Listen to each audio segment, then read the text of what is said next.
Alhamdulillah nahmaduhu wa nasta'inuhu wa nastaghfiruh wa na'udzu billahi min syururi anfusina wa min sayyiati a'malina may yahdihillahu fala mudilla lahu wa may yudlil fala hadiya lahu asyhadu an la ilaha illallah wahdahu la syarika lahu wa asyhadu anna Muhammadan abduhu wa rasuluh la nabiyya wa la rasula ba'dah. Allahumma salli wa sallim ala nabiyyina Muhammadin wa ala alihi wa ashabihi ajma'in.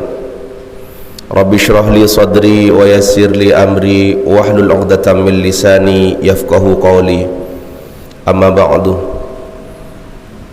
Fa ya ayuhan nas ittaqullah kama qala Allah ta'ala fi kitabihil karim. A'udzu billahi minasy syaithanir rajim. Ya ayyuhalladzina amanu taqullaha haqqa tuqatih wa la tamutunna illa wa antum muslimun. Wa qala fi ayatin ukhra ya ayyuhan nasu taqu rabbakumul ladzi khalaqakum min nafsin wahidah wa khalaqa minha zawjaha wa bassa minhuma rijalan katsiran wa nisaa wattaqullaha alladzi tasaaluna bihi wal arham innallaha kana 'alaikum raqiba.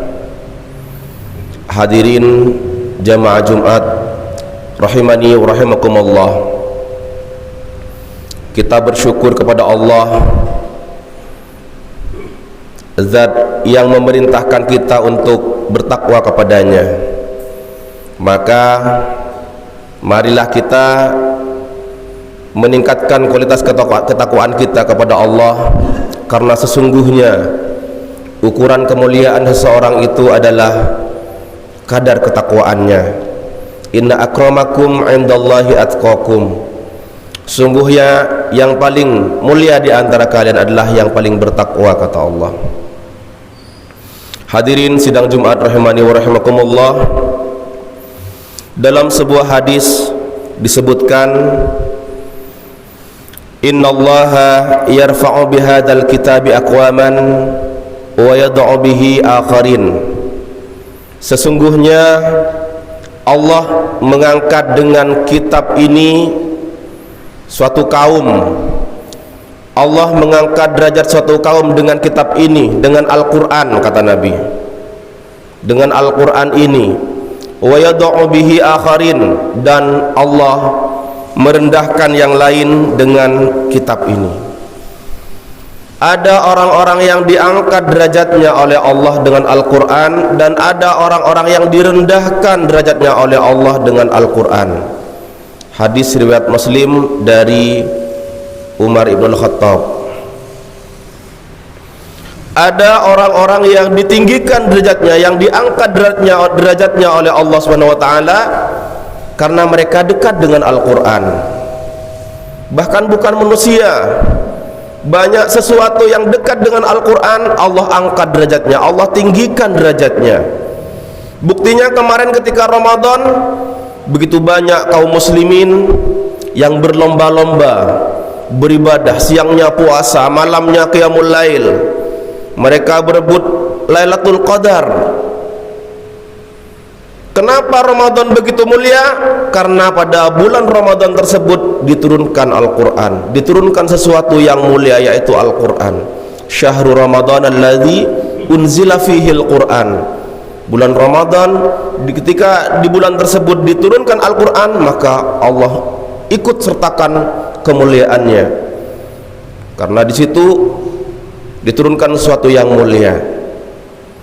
Kemudian kenapa malam Lailatul Qadar? Kenapa Lailatul Qadar itu begitu diburu, begitu mulia, bahkan lebih baik daripada 1000 bulan, khairum min alfi syahr? Karena pada malam Lailatul Qadar itu, pada Lailatul Qadar itu turun sesuatu yang mulia, yang sangat mulia, yaitu Al-Quran. Maka malam itu menjadi ikut mulia, bahkan khairum min alfi syahr, lebih baik daripada 1000 bulan. Pada Lailatul Qadar itu juga turun para malaikat, tanazzalul malaikatu warruh fiha bi'idni rabbihim min kulli amr. Pada malam itu juga para malaikat turun bersama rahmat Allah. Tidak hanya para malaikat, big bossnya malaikat, pimpinannya malaikat, yaitu Ruh, yaitu malaikat Jibril juga ikut turun. Ungkapan ini sama dengan para menteri semuanya turun, termasuk juga presidennya juga ikut turun. Kenapa? Karena ada sesuatu yang penting malam itu. Karena malam itu begitu mulia. Pada malam itu malaikat turun dengan rahmat Allah.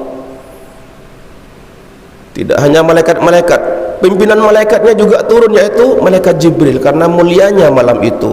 Kenapa Lailatul Qadar itu begitu mulia? Karena pada malam itu diturunkan sesuatu yang sangat mulia, yaitu Al-Quran.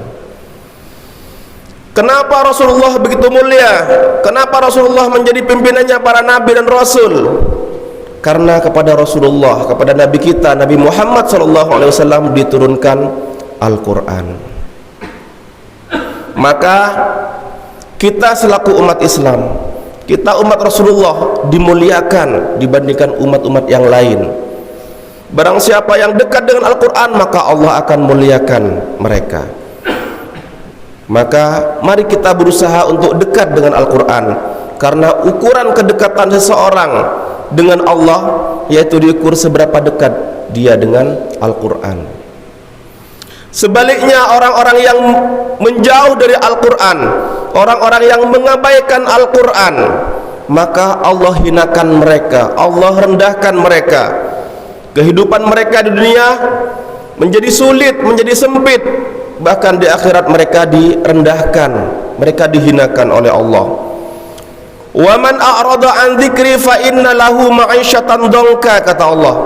Barang siapa yang berpaling dari peringatanku, barang siapa yang berpaling dari Al-Quran, fa inna lahu ma'isyatan dhanka, maka baginya penghidupan yang sempit, sulit kehidupannya. Dan yang lebih mengerikan lagi, wa nahsyuruhu yaumal qiyamati a'ma, dan kami bangkitkan dia di hari kiamat a'ma, dalam kondisi buta. Padahal dia sewaktu di dunia mereka sehat-sehat semuanya, mereka jarang sakit mata, tidak minus, tidak plus. Tapi ternyata Allah bangkitkan dalam kondisi buta. Kenapa? Mereka komplain kepada Allah, qala lima hasyartani a'ma wa qad kuntu basira. Ya Allah, kenapa engkau bangkitkan kami? Kenapa engkau bangkitkan aku dalam kondisi buta, ya Allah? Padahal dulu sewaktu di dunia kami itu melihat, saya itu melihat, ya Allah. Kenapa sekarang saya jadi buta? Kenapa engkau bangkitkan saya dalam kondisi buta, padahal sewaktu di dunia mata saya sehat,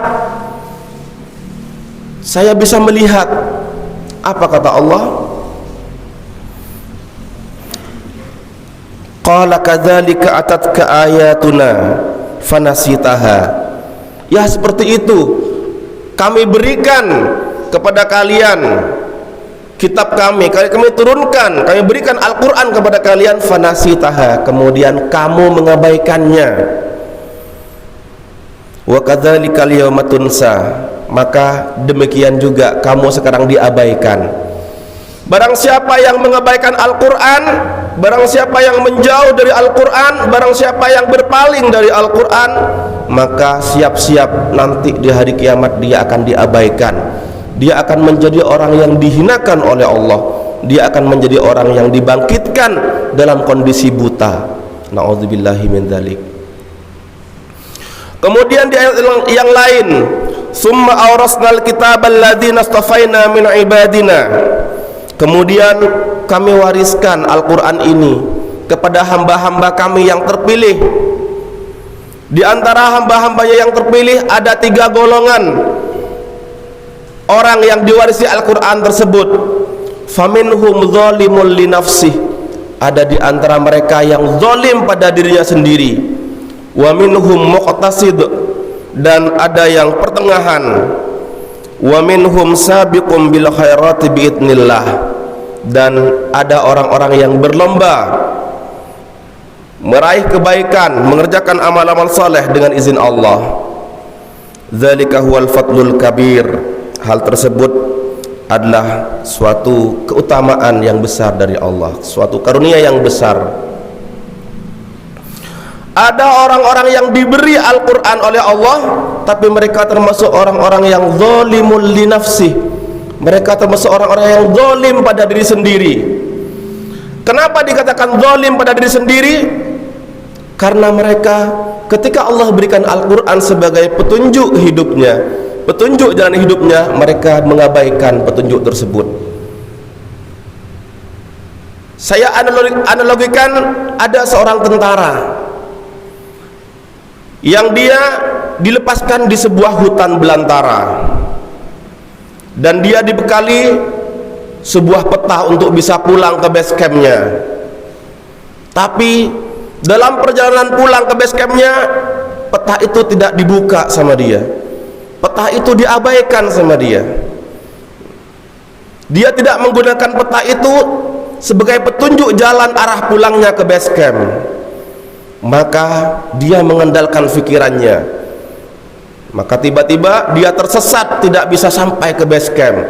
Dan tentara tersebut dikatakan zalim pada diri sendiri. Kenapa? Karena sudah dikasih peta untuk pulang, dikasih peta untuk jalan petunjuk jalan hidupnya, tapi dia tidak gunakan peta itu.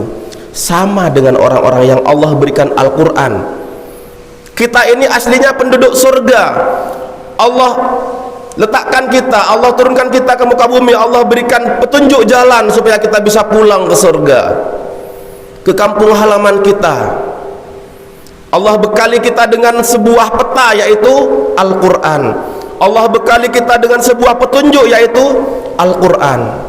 Ketika kita menggunakan Al-Quran itu sebagai petunjuk jalan hidup kita, insya Allah kita bisa pulang ke surga, pulang ke kampung halaman kita.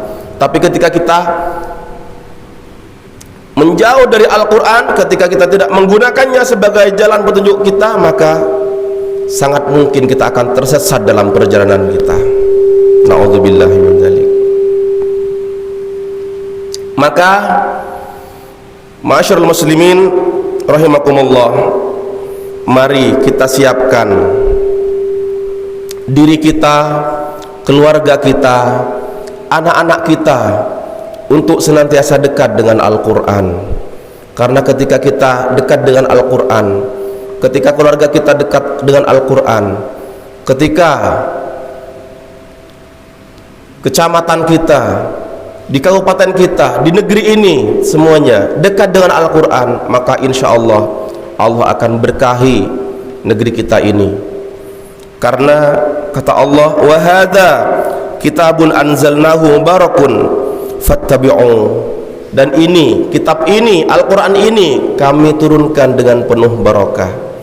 Maka barang siapa yang menginginkan keberkahan, barakah dalam hidupnya, barakah dalam keluarganya, barakah keturunannya, barakah negerinya, maka hendaknya mereka berdekat-dekatan dengan Al-Quran, mereka sering berinteraksi dengan Al-Quran, maka hendaknya mereka jadikan Al-Quran sebagai pedoman hidupnya. Aqulu qawli hadza wa astaghfiruhu innahu huwal ghafurur rahim.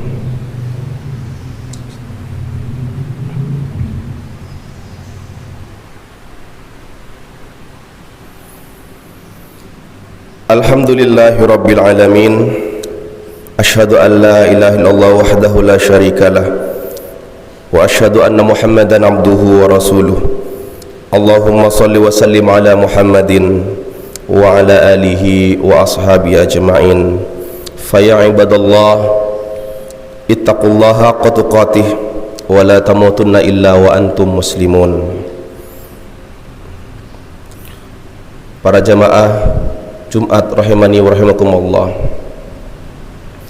saat ini kita banyak mendengar berita bahwa saudara muslim kita di Palestina sedang mengalami ujian dari Allah. Mereka sedang diserang oleh Zionis Yahudi.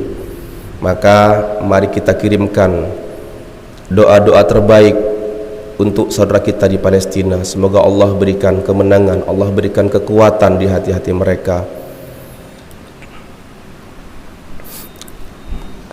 قال الله تعالى في كتابه العظيم إن الله وملائكته يصلون على النبي يا أيها الذين آمنوا صلوا عليه وسلموا تسليما اللهم صل على محمد وعلى آل محمد كما صليت على إبراهيم وعلى آل إبراهيم إنك حميد مجيد وبارك على محمد وعلى آل محمد كما باركت على إبراهيم وعلى آل إبراهيم إنك حميد مجيد اللهم اغفر للمسلمين والمسلمات والمؤمنين والمؤمنات الأحياء منهم والأموات اللهم أعز الإسلام والمسلمين وأهلك الكفرة والمشركين وأعلي كلمتك إلى يوم الدين اللهم انصر إخواننا المسلمين المجاهدين والمستضعفين في فلسطين وفي كل زمان ومكان